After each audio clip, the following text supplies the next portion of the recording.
ಇವಾಗ ನಾವು ಒಂದು ಮಲೆನಾಡಲ್ಲಾಗುವಂಥ ಹಣ್ಣು ಬಗ್ಗೆ ತೋರಿಸ್ತೀನಿ.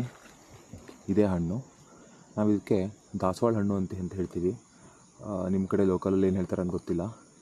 ಇದರಲ್ಲಿ ಹೂ ಕೂಡ ಆಗುತ್ತೆ, ರೆಡ್ ಕಲರ್ ಹೂ ಆಗುತ್ತೆ. ಆಮೇಲೆ ಇದು ಕಾಯಿ ಈ ಥರ ಗ್ರೀನ್ ಕಲರ್ ಕಾಯಿ ಇರುತ್ತೆ.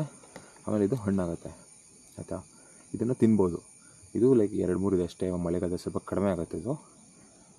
ಬಟ್ ಇಲ್ಲಾಂದರೆ ಗೊಂಚಲು ಆಗುತ್ತೆ. ಒಂದು 8-10 ಹಣ್ಣೆಲ್ಲ ಒಂದು ಕಡೆ ಇರುತ್ತೆ, ಆಯಿತಾ. ಚೆನ್ನಾಗಿ ಕಾಣುತ್ತೆ ನೋಡೋಕ್ಕೂ ಕೂಡ, ಆಯಿತಾ. ಇದನ್ನು ತಿನ್ಬೋದು, ಸ್ವೀಟಾಗಿರುತ್ತೆ ಇದು, ಆಯಿತಾ. ನಾವು ಚಿಕ್ಕವರಿದ್ದಾಗ ಇದನ್ನು ಹುಡ್ಕೊಂಡು ಬೆಟ್ಟ ಎಲ್ಲ ಹೋಗ್ತಿದ್ವಿ. ಹೀಗೆ ರೋಡ್ ಸೈಡ್ ಕೂಡ ಇರುತ್ತೆ. ನಾವು ಸ್ಕೂಲಿಂದ ಬರ್ತಾ ಎಲ್ಲ ರೋಡ್ ಸೈಡೆಲ್ಲ ನೋಡ್ಕೊಂಡು ಹುಡ್ಕೊಂಬರೋದು ಈ ಥರ ಮಾಡ್ತಿದ್ವಿ. ಸೊ ಈ ಥರ ಹಣ್ಣು ತಗೊಳಕ್ಕೆ ಹೋದಾಗ ಈ ಥರ ಒಂದು ಇದು ಮಾಡ್ಕೊತಿದ್ವಿ ನಾವು, ಆಯಿತಾ, ಕವರ್ ಥರ. ಸೊ ಇದರಲ್ಲಿ ನಾವಿವಾಗ ಹಣ್ಣು ಹಾಕೋದು, ಆಯಿತಾ. ಈ ಥರ ಹಣ್ಣು ಹಾಕೋದು, ಇವಾಗ ತುಂಬಿಸ್ಕೊಳ್ಳೋದು. ಈಗ ತುಂಬಿಸ್ಕೊಂಡು ಆಮೇಲೆ ಆರಾಮ್ಸೆ ತಿಂತಾ ಬರೋದು, ಈ ಥರ ಮಾಡ್ತಿದ್ವಿ. ಇವಾಗಿನ ಮಕ್ಕಳಿಗೆಲ್ಲ ಈ ಥರ ಎಲ್ಲ ಏನೂ ಇರೋಲ್ಲ. ಇವಾಗೆಲ್ಲ ಆಲ್ಮೋಸ್ಟ್ ಚಿಪ್ಸು, ಕುರ್ಕುರೆ ಈ ಥರನೇ. ಸೊ ಇದೆಲ್ಲ ನಮ್ಮದು ಚೈಲ್ಡ್ಹುಡ್ ಮೆಮೊರೀಸು ಅವಾಗ.